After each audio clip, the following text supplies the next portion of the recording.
Over the next 2 weeks, the VP lost more and more exoskeleton. By the time the smallest beetle finally defeated the infection, there was a hole in the beetle's shell large enough for her to climb in. An exoskeletal plate had eroded and split from the back. Before, where she could only see dark glimmers of the beetle beneath the skeleton, she could now trace the clear connections between tissues, watch the line of heart chambers chug. Again, it confounded her how something so big outside could be so empty inside. When the Height Patrol robbed and shamed her, 1'11", how disgusting, and left her to the mob's attack, she saw inside her own body. She burst out of the wound. It occurred to the smallest that despite her size, there was as much beetle within her as bugs twice her size. While the VP beetle ate of what little she scavenged, the smallest cleaned his wound more. It was too much for even 4 mouse pads to cover, but if it was exposed, he would die. Hiss, hiss, hiss, she told the beetle. He hissed a sour note and threw a raggedy scrap of bone at her. What, she didn't have enough mouse pads? His chastising did not garner the obedience he desired. Instead, the smallest beetle scowled her feelers and tapped a foreleg deep inside his open cavity. He hissed so loudly, she skittered halfway up the wall before falling onto her back. How many beetles had heard? She did not like to think what hungry interns would make of an exposed vice president. They didn't know what a meager snack the bug was. She shushed the beetle with a claw to her feelers. Hiss, hiss, hiss, hiss, she said, staring deep into his eyes. She explained, as gently as she could, that the bug was likely to die. The smallest expected whining, threats, or insults. Instead, the beetle made a sound she did not know beetles his size made. As she did when the supervisor stole her mug, the VP's feelers scraped together like ringing hands. Their dry bristles rubbed and waxed, playing a hollow ring like an organic metal. He was weeping, but as beetles do, beautifully. Agony expressed as song. Mournful as it was, she could not help but listen. She was not alone in this. Hissing came from outside. Rat-ta-ta, rat-tat-tat, came the beetle laughter. The smallest spun to the sound. They'll think I'm crying in here. They'll see everything.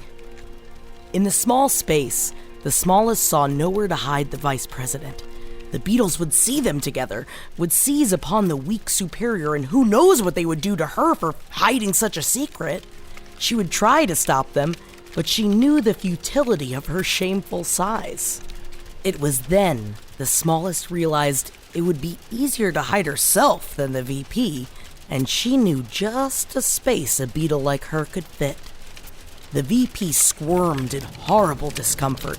Not pain exactly, but a sensation too unexpected to enjoy as the interns barged inside. They stopped short when they saw the VP, and the VP alone. The weeping had stopped, replaced by the large beetle's strange croaks. Something was wrong with him, they could tell. But what? They were so distracted by his presence in the smallest beetle's hovel that they did not think to count his legs. Where the one had been broken free, there were now 2 shorter legs in its place. One of the larger interns asked who was crying. Hiss. The VP could not think of an answer, but he didn't need to. From within the beetle, like a new consciousness had moved in. The VP heard a subskeletal hiss of answer. You ate me. The smallest beetle, he hissed. I ate her. The beetle stared in horror.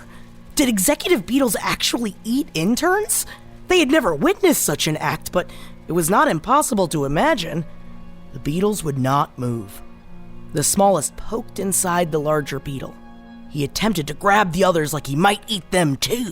The beetles fled in terror, pathetic whines escaping shocked wide spiracles. Free from their gaze, the VP could finally react. Had she really fit inside his exoskeleton? He felt where the hole had been and found the smallest beetle's stubby forelegs. Her exoskeleton fit smoothly between his plates, as though natural. She had terrified him, but saved, likely, both their lives. She crawled out of him, slick with his insides, and the discomfort disappeared. He felt hollow. For the first time, the Vice President Beetle had nothing to hiss. He examined his healer, gooey in his own entrails, but alive and safe. He thought of the interns he had reprimanded in the past, the mocking hisses and brutal swings of foreleg. He knew fully he deserved no kindness and, perhaps, never did. He knew he would die, and considered that if he deserved anything, it was this. The smallest beetle, on the other hand, having known what it was to be in a larger beetle's skeleton, could now imagine power. She could, from within the beetle himself, feel the way authority rattled through his plates, quivered his muscles, and expended air through his holes. She remembered the mug of Garfield. Hiss. She asked. Hiss, hiss, hiss. The VP reflected on the question. How tall were they together? The 9-tone beetle played the 8th tone, forelegs bent in a wide V. In the coming shade of dusk, the 30th floor vibrated. Within the copier, the grease beetle plied his wrench-like mandibles about gears. In the trash pile, intern beetles humiliated those just quarter inches shorter. In the corner office, washed in light and scrubbed clean by the scrapes of secretary beetles, the President Beetle admired her collection. Along shelves of stacked cinder blocks and broken office furniture, a museum of human relics glowed in the steady light.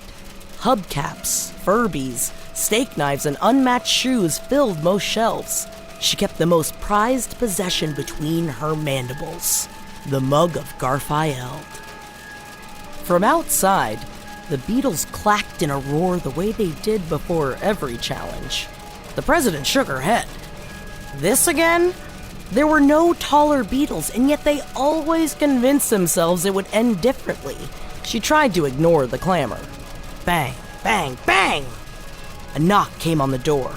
From the other side of the blurred glass, the president could see a lopsided beetle she did not at first recognize. She had just danced in battle 3 weeks back. They could not expect another display so soon.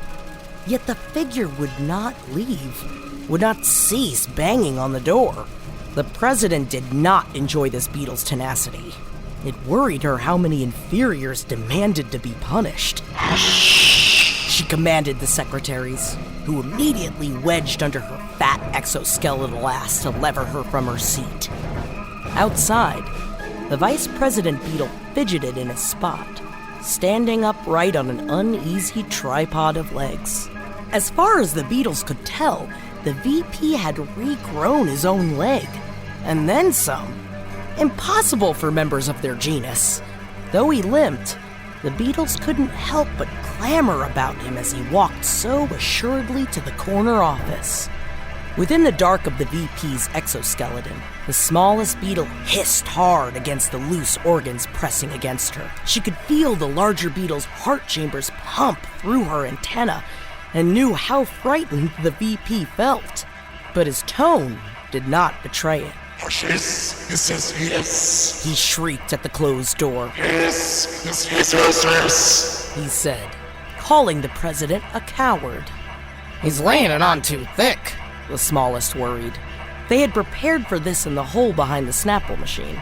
For a week, they tested the balance and height attainable with the smallest small but powerful legs, joining the VP's remaining limb. They could not achieve a traditional challenge stance, but the smallest didn't think that mattered. Their balance was remarkable. They could walk upright as though an ancient. No wobbling, no aid necessary. This had to mean something. After all, the height test was a shorthand for real battle. If the pair together were as strong as the smallest suspected, it wouldn't matter how tall they rose. there could be no defeating them. She felt confidence inside the Beetle. It mentally brought her back to those long summer days spent in a pupa of shredded paper and saliva. She was protected, given the gift to imagine, without restriction, the possibility of a new life. The door to the corner office fell down from its broken hinges, and the President Beetle emerged. She startled at the Beetle standing before her, upright with no assistance.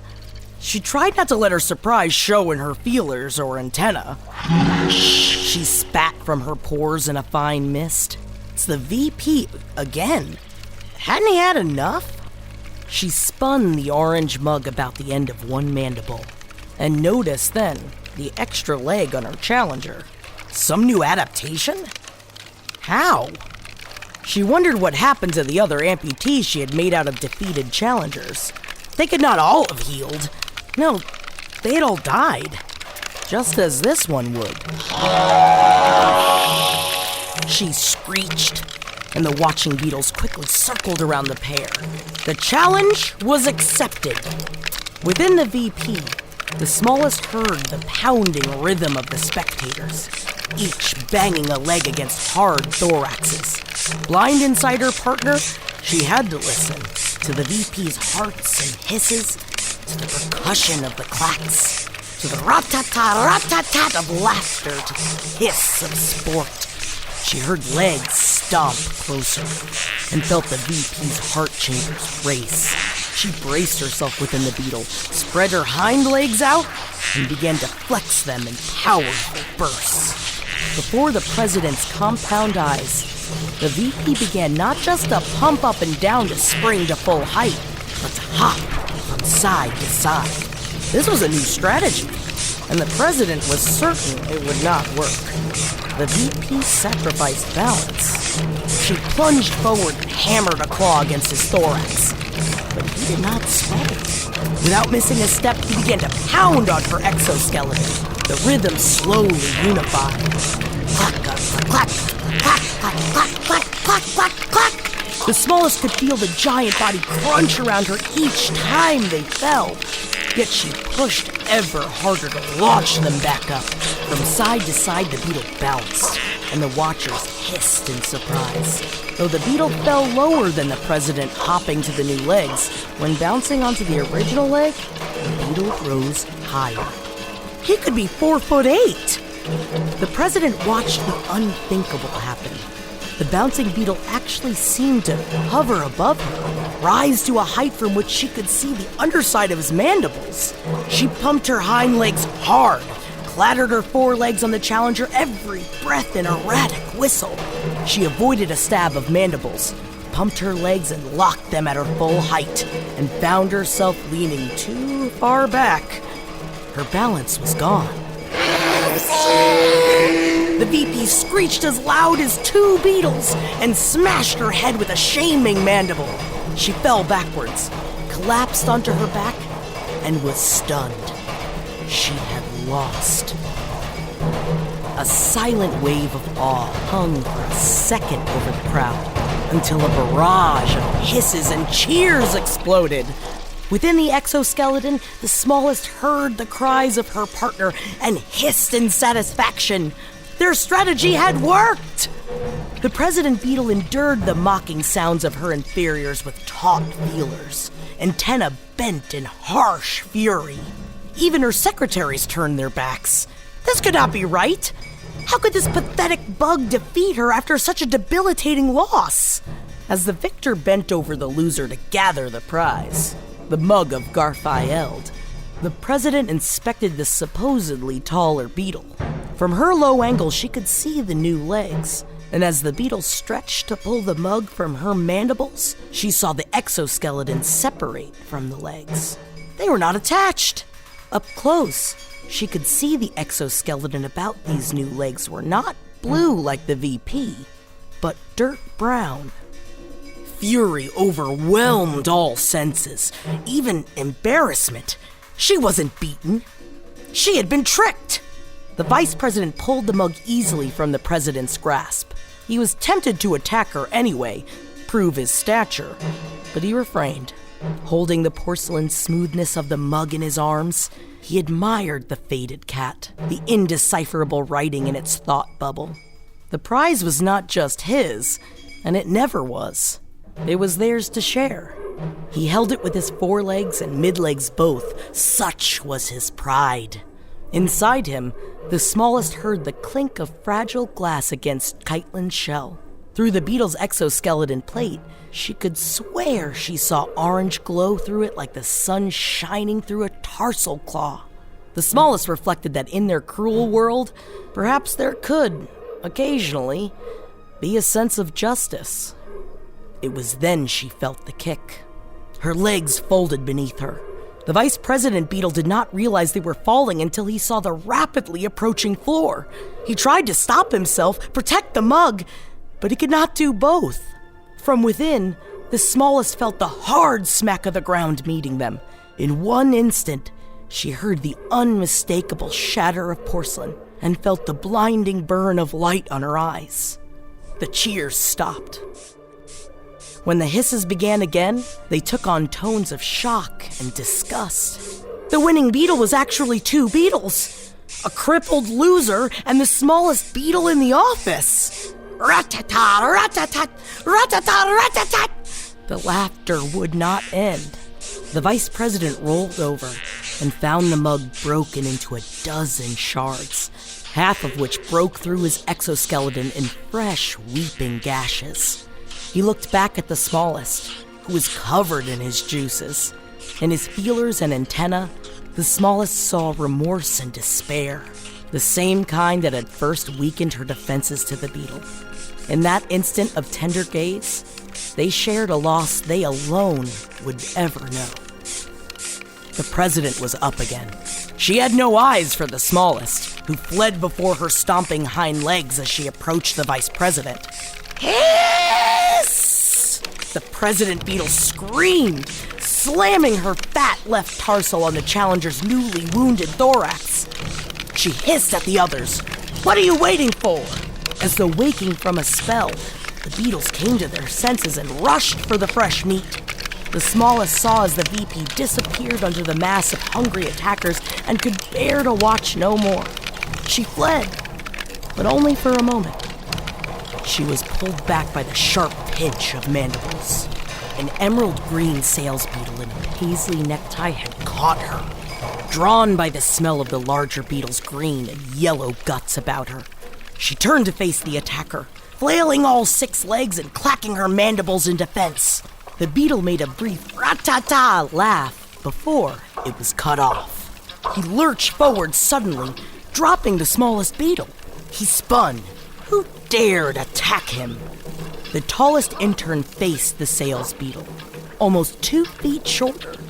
He seemed to immediately regret attacking the giant until the second tallest intern clacked the sales beetle from the other side. He spun, and this time his sides felt the stinging bite of 2 more interns as the tallest intern tackled him with a crack. The smallest tried to watch, but the beetles around her tugged and pulled. She had no choice but to follow lest her antenna be ripped off in the process. They ran, and though the smallest tried to see, she lost all sight of the vice president, the mob, and the mug. Finally, the bugs slowed their retreat, stopping at a paper pile near the birthing pits. They pushed the smallest on top of the small paper mound so that all the interns could see. The smallest waited for an attack, a foul hiss, the mocking blows of laughter, but none came. Instead, the intern beetles stared, a curious awe in their black marble eyes. She endured their gaze with difficulty, accustomed only to the negative effects of attention. The crowd began to grow around her. 15 beetles, then 20, then all the interns of the office. From the front, a beetle only 2 inches taller than the smallest approached. The beetle bowed before the smallest and raised a foreleg to the smallest forehead. The beetle wiped away a clawful of the VP's guts and smeared it on his own forehead. Another beetle approached, and wiped at the smallest thorax to anoint herself in the same manner. More beetles converged, marking themselves with the proof of the beetle's victory. Never before had such slight beetles seen an intern conquer an executive beetle, and she had done more than even that. She had worn a dying executive like a cocoon, defeated the president beetle, and killed the cocoon in the process. An intern would have thought it impossible to shame two executives at once, but they had all watched it happen. One beetle told her, Show us. Another hissed the same, and another, Show us how to defeat without height. The smallest watched them all, accepted the praise, yet felt no sense of pride. In the other room, the larger beetles were finishing with the vice president. The shards of the mug were scattered by legs and abdomens until there was no piecing it back together. The witnesses to her deceit were now all properly anointed with the gore of the fallen vice president. The smallest wondered why they chose to do this. Did they believe it was some mark of success? This competition, the highest policies, it disgusted her. She decided to take a different perspective. This was a mark of the vice president, a beetle she had, over the few weeks, grown to care for. Quite literally, there was a piece of him in all these beetles. The smallest beetle stood tall and raised a tarsal over the beetles to command them to silence. On her hind legs, she walked off the swell of paper. She walked past the broken copier, the torn carpet of the elevator lobby, past the electrical closet long lifeless, and the piled skeletons of ancients long past. The intern beetles followed her each step as she made for the stairwell. Outside the building, the sun was setting, and though each hoped to hear it, there was no trace of the ninth tone from the nine-tone beetle. Beetles followed the smallest in fear, wondering how they would know when to stop working, but they already had. They would never work again. The smallest, for the first time, saw her life's home from the outside. It stood alone on the horizon like a middle finger. All other buildings crumbled to stony ruins. It too was weak, and even as they stood there, they could see it quake, grown with sprays of powder and crushed concrete. She glanced up to the peak of the skyscraper, imagining she could see inside. She imagined the vice president was still there, the mug still whole, the moment they shared before their collapse still the present. But it wasn't. She had spent so little of her life inside another beetle, but the solitude now felt eternal. She raised a tarsal high and led the interns away from the office that had forsaken them. It was time they found a new home.